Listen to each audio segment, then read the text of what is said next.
Vi har lavet et film om Valhavn.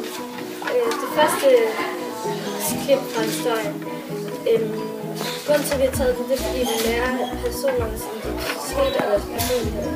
For eksempel, at Johanna er en bangebuks, og Elina er lidt for meget overhændt. Til sidst har vi lavet nogle par klip, som vi synes er sjove, så derfor har vi valgt det i sidste.